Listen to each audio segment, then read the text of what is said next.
Ինչպես դադարեցնել հազը։ Այսօր սա մի թեմա է, որը երևի շատերիդ մոտ է մնացորդային ձևով արտահայտված։ Ըստ որում հազում եք գիշեր-ցերեկ կամ գիշերվա ժամերին չեք կարողանում քնել, կամ անընդհատ լորձային խորխային արտադրությունով կարող է լինել չոր հազ։ Ըստ որում նյարդային հազ, կարդիոգեն հազ, այսինքն սրտի խնդիրներից բխող։ Վիրուսներից հետո մնացորդը իհարկե համատարած է, բայց նաև շատ հաճախ զուգակցվում է ստամոքսից բխող հազը կամ ռեֆլյուքսային հազը։ Ինչպես այս բոլոր տիպի հազերը տարբերակել եւ աշխատել առաջացման պատճառների վրա։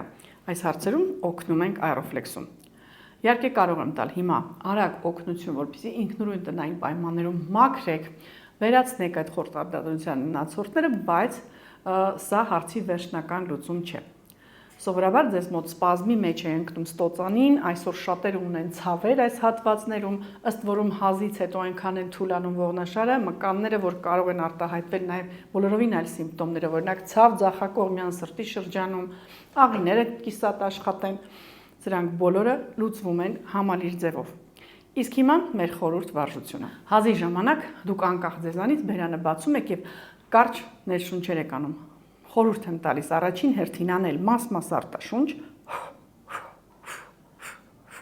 եւ փորձել խորը շունչ քաշել 6 հաշիվ, պահել եւ եթե կարող եք ահա այսպես հարվածել եւ մի փոքր կրծքավանդակով աշխատել։ Նորից արտաշունչ եւ քթով պահում ենք նորից հարվածում ենք եւ ահա այսպիսի պտտային շարժումներ եք փորձում անել։ Արտաշունչ ու քթով խորը շունչ եւ քթով դանդաղ հանգստացնող մինչեւ որովայնի հատակ արտաշունչ։ Եթե կարողացաք արտաշունչը քթով եւ որովայնով մինչեւ վերջ կատարել, հազը դադարում է։